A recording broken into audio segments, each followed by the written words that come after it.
Well, here we are, another question and answer time. Does anybody have any questions?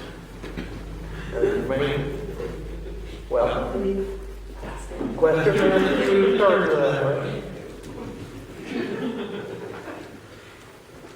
Does the second Genesis start in chapter 6 of Genesis?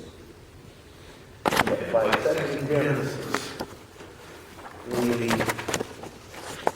second account of things. All right. When people talk about that, usually they are going back to Genesis chapter 1, start there. Let's begin at the beginning.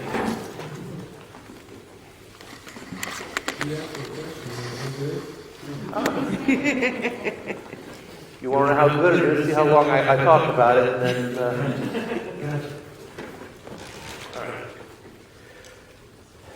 It all interconnects with what's called the documentary hypothesis.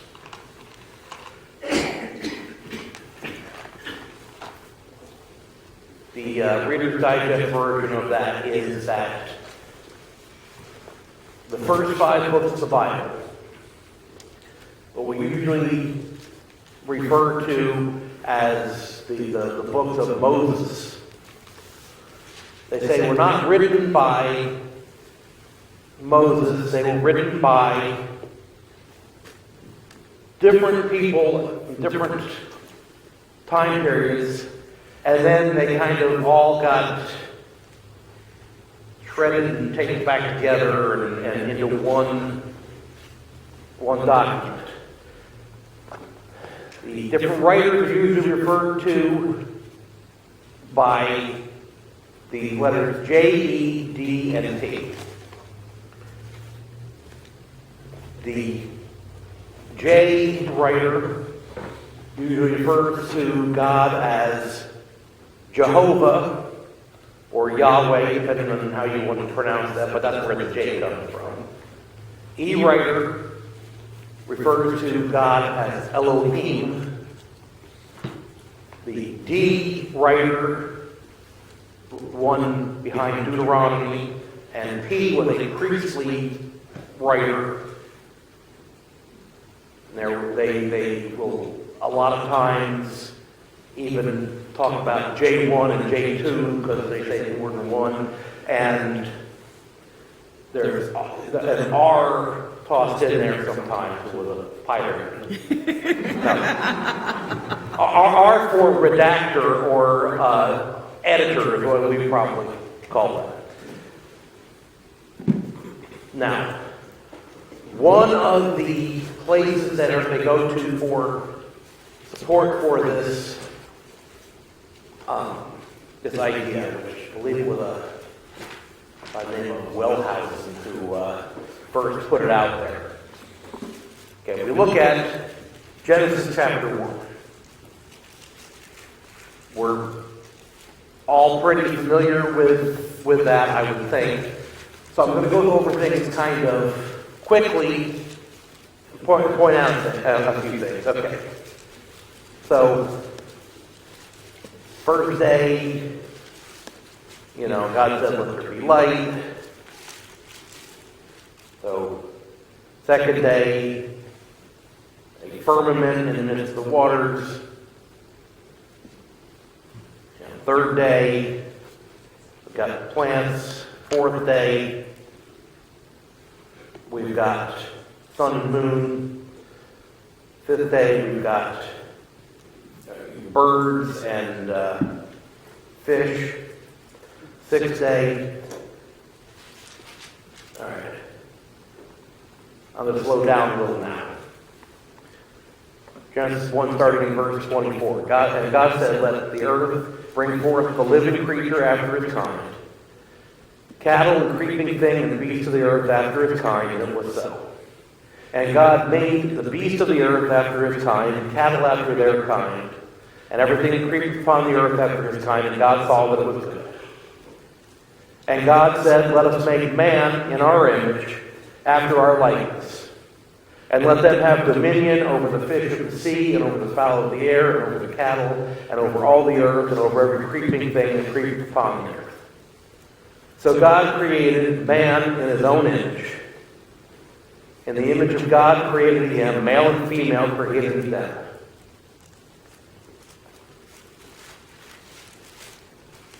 So, ought to be pretty familiar with things like that. But notice, upon a quick reading of that, verse 27 makes it sound like man and woman created at the same time. Now, let's go ahead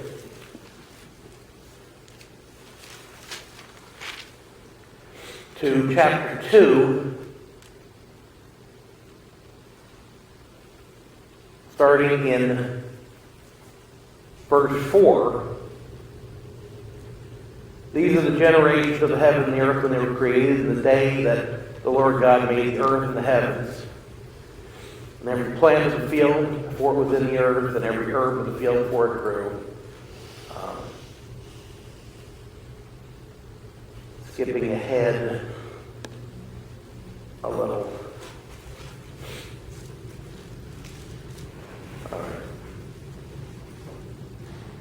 Verse 7, Lord God formed man out of the dust of the ground and breathed into his nostrils the breath of life, and man became a living soul. Verse 15, God puts man in the Garden of Eden to keep it.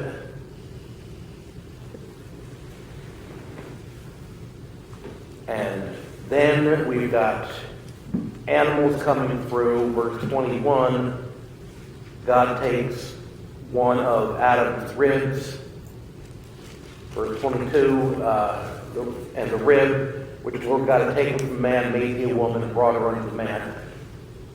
So, what was said is that we've got chapter 1, that account of creation. We've got man and woman created at the same time on the sixth day. Chapter 2, we've got one day where we've got creation, and with man first, and then the animals, and then woman. And so they say that the reason we've got things like this here and other places in the Bible twice is because one came from this writer and one came from that writer. And, well, apparently until mid-1800s, and Wellhausen came along, nobody noticed, I guess.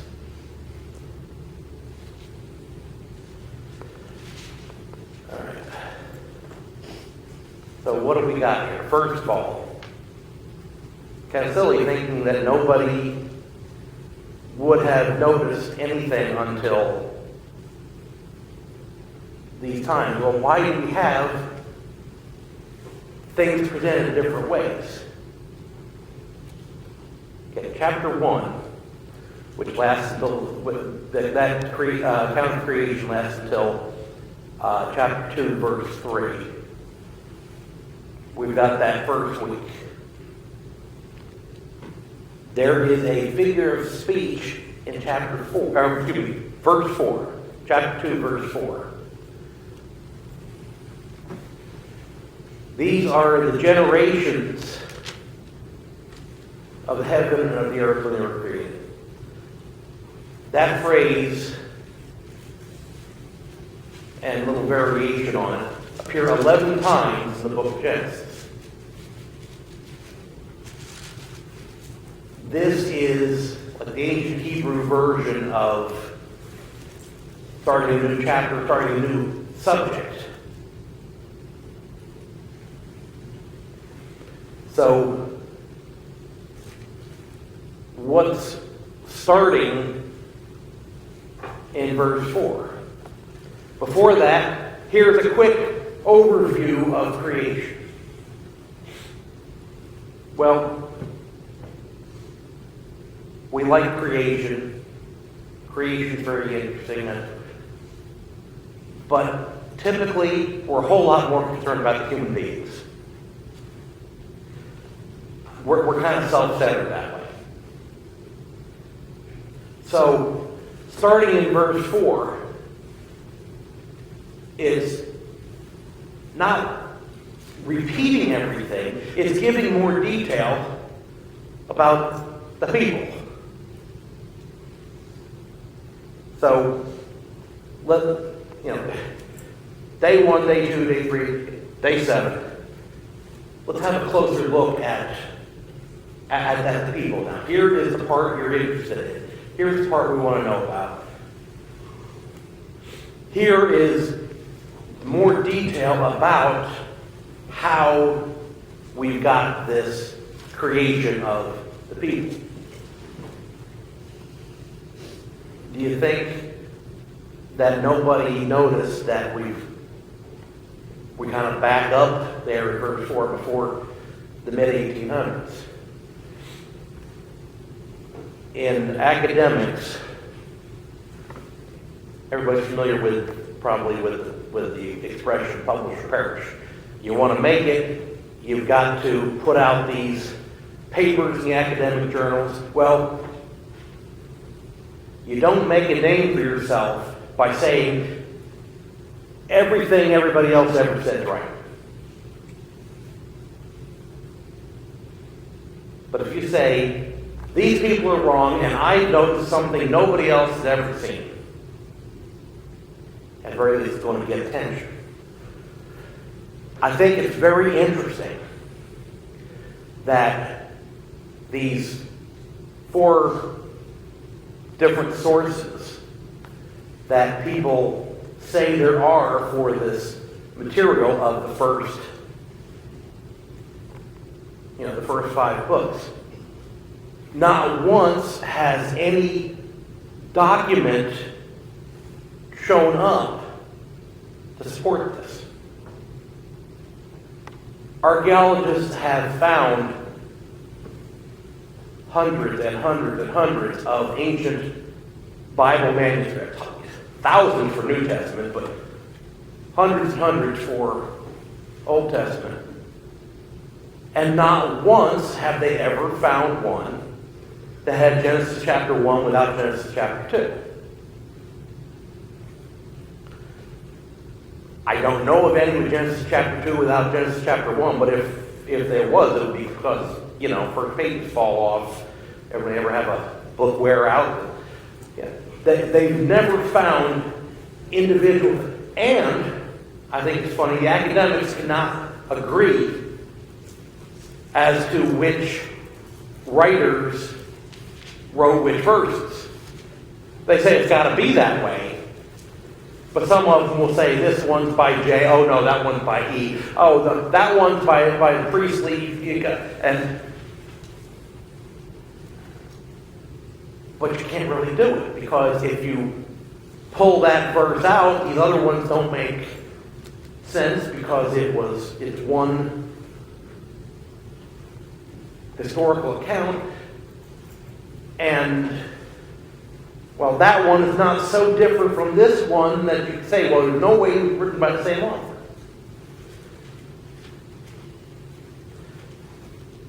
But one of the foundations behind this, if these different books were written by these different writers and all kind of pieced together,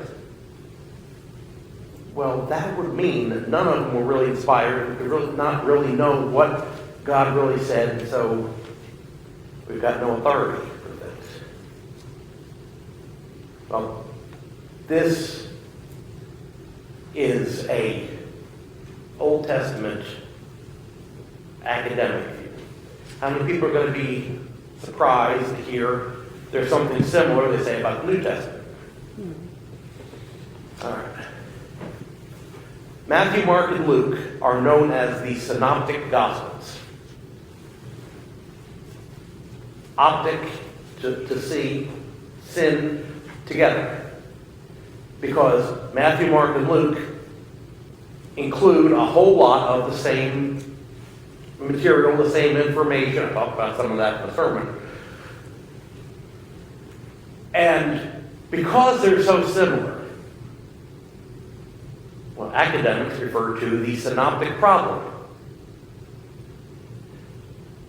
They must have copied from each other or copied from some original source, or else they wouldn't have been so similar.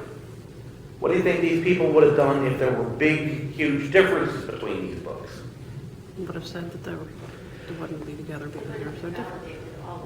Yeah. Yeah. So it's kind of like you can't make some people happy. If they were different, they would say, okay, well, you know, there's all kinds of contradictions. They're very similar.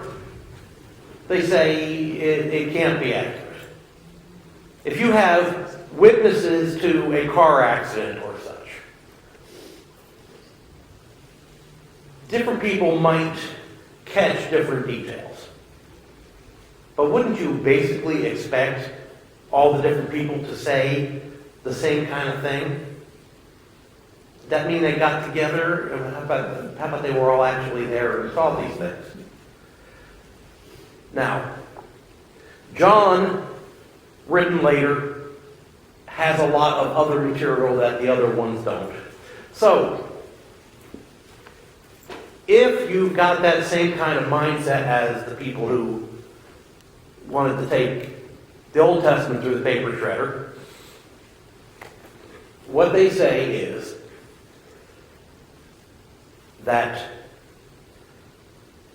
generally when people repeat things or copy things, they tend to add more details where they think things ought to be. So Mark is the shortest of these Gospels. So they say Mark was written the first and the other one's copied from him. Well, how about the things that aren't in Mark, that are in Matthew and Luke? They say that both of them copied from another source they call Q, from Quelle, which is incredibly mispronounced German for source. So then they say that here were the original documents, Mark and Q, and Matthew and Luke took pieces of those. All right, what are the problems with this? Number one, It's ridiculous. nobody's ever found a copy of this Q document or reference to this Q document. Lots of references to Matthew, Mark, Luke, John, writings of Paul in things for the first, however many centuries. Not once did anybody refer to this Q document. Also, you've got references that people in the first century referred to Matthew as being the first of the Gospels. And there are even fragments that have been found.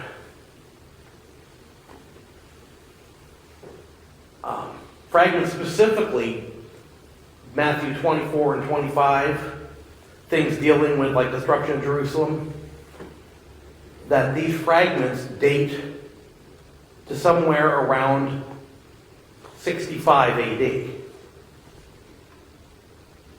before the destruction of Jerusalem. So it's real hard for people to say that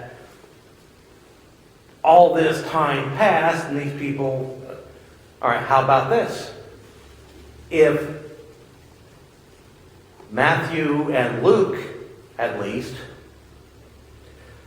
wrote these Gospels, and either A, they weren't really Matthew and Luke, there were people writing under those names to get a little bit more respect from the people who would read this, or they were, but they were writing about things they didn't really see.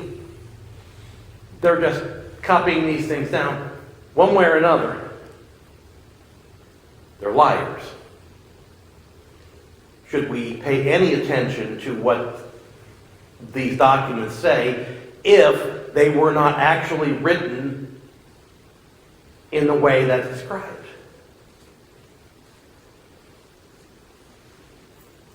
Again, the main purpose of this is to deny the inspiration of the Bible.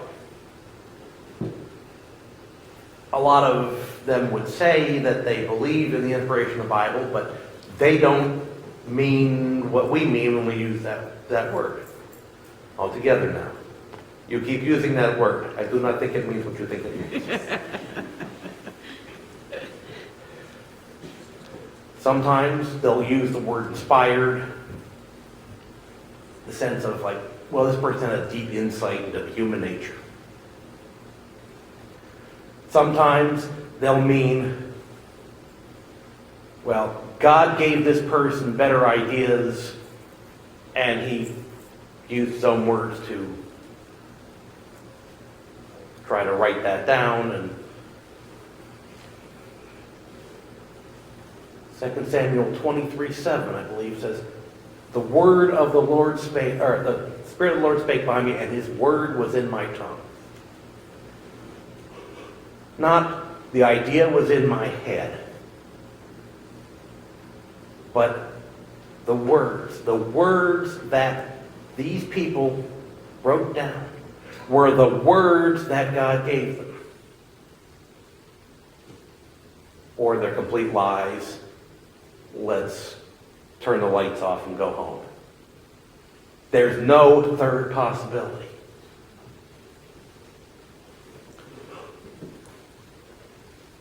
I talked about there being hundreds of Old Testament copies, thousands of New Testament copies.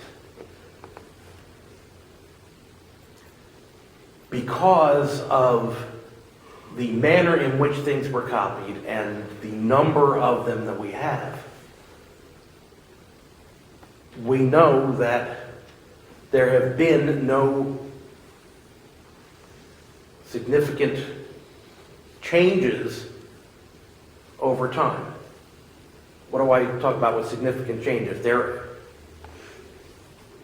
are a couple of different manuscripts that I've looked at that the modern terms, the font changed over time. And, okay, Moses, Mu, Omega, Sigma, Eta, Sigma. One manuscript had this kind of accent 800 times. One of them had this kind of accent 800 times, same 800. It's counted as 800 discrepancies between the two. But we're talking about something so minor that not only can a difference not be translated into English, even if you read the Greek, you couldn't hear a difference. It's not pronounced different. And there are no doctrinal passages that we have any doubt as to what the original writer said. So, we have more evidence and more reason to have confidence in what we've got in the Bible than we do any other document on earth, including things written in, say, past 10 years. You ever hear somebody say, well, okay, well, yeah, I wrote that here, but I changed it in this edition, or well, that wasn't what I meant. The Bible, we have complete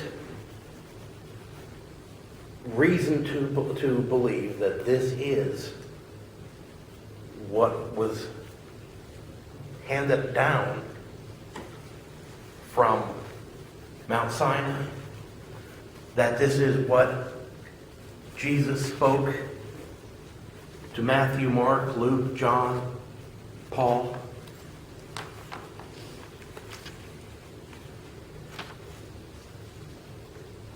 And knowing what was said, then falls down to, are we going to do what he said?